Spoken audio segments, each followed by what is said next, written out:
એટલે ક્યાંય કોઈ થાંભલો ખોડવાનું મહેરબાની કરીને પરિપત્રના ભાગથી પરિપત્રની હવા રાખી ક્યાંય કામ કરતા નહીં, નહીતર જોવા જેવી થાય.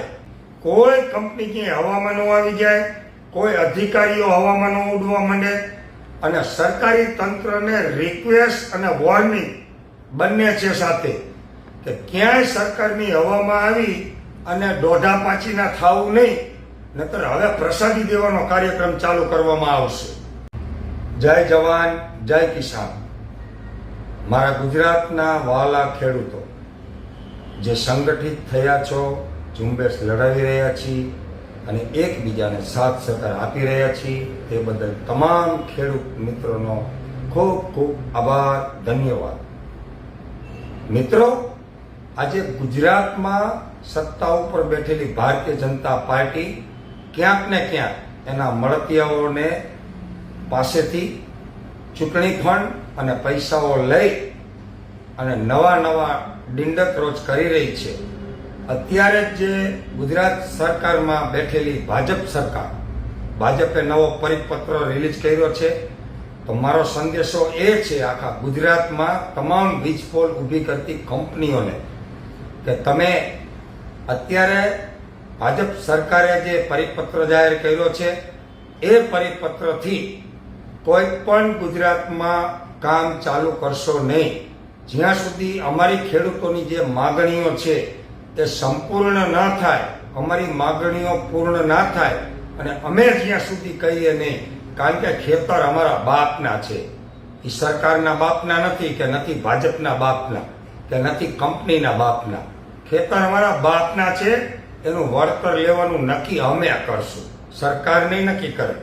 અમને શું નુકસાની છે, અમને શું પીડા છે ખેડૂતોને, એ અમને ખબર છે.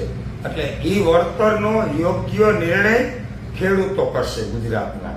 એટલે ક્યાંય કોઈ થાંભલો ખોડવાનું મહેરબાની કરીને પરિપત્રના ભાગથી પરિપત્રની હવા રાખી ક્યાંય કામ કરતા નહીં, નહીતર જોવા જેવી થાય.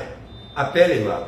હવે બીજી વાત કે આ પરિપત્રના ભાગથી કોઈ કંપની ક્યાંય હવામાં ન આવી જાય, કોઈ અધિકારીઓ હવામાં ન ઉડવા માંડે, અને સરકારી તંત્રને રિક્વેસ્ટ અને વોર્નિંગ બંને છે સાથે કે ક્યાંય સરકારની હવામાં આવી અને દોઢા પાચીના થવું નહીં, નહીતર હવે પ્રસાદી દેવાનો કાર્યક્રમ ચાલુ કરવામાં આવશે.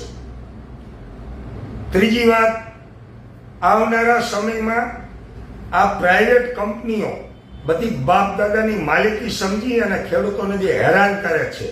આ જમીન આપણા બાપ દાદાની વિરાસત છે, વારસો છે, માલિકી છે, અને એનામાં આપણા રોટલા છે, એટલે કે આપણા પેટના એમાંથી ખાડા ભરીએ છીએ.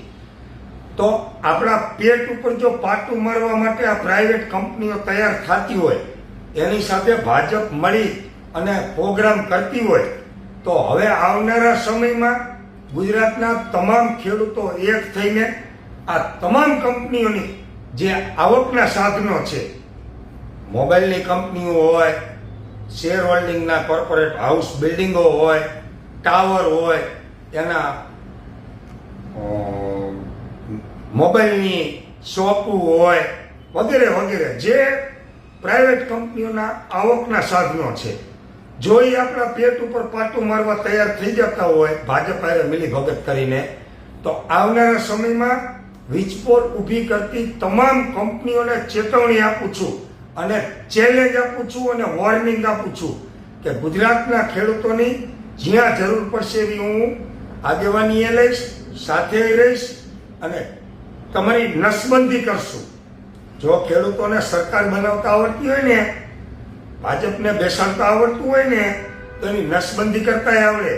અને પ્રાઇવેટ કંપનીઓને તમામના અમારા પેટ ઉપર પાટું મારશો તો તમારા રોટલા અભડાવશું.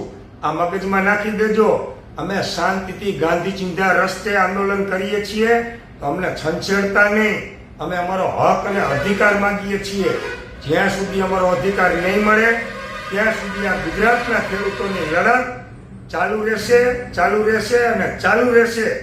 રાજસ્થાનમાં તમારે 4 ગણું વળતર આપવું હોય અને ગુજરાતમાં 2 ગણું વળતર આપવું હોય તો અમે કોઈ બબુ ચકરો નથી, તમારા દોરી સંચાર નથી, તમારું કીધું કરવા વાળા નથી. તમે કહો એમ કામ કરીને ડુગડુગિયા નથી ચાવીવાળા. એ ડુગડુગિયા બધા તમારી મેં ગાંધીનગરમાં છે. અમે તો અસલ ખેડૂતના દીકરા છીએ. જ્યાં જરૂર પડશે ને ત્યાં તન મન ને ધનથી ખેડૂતના દીકરા તરીકે ખેડૂતો સાથે સમર્પિત છીએ. જય જવાન, જય કિસાન.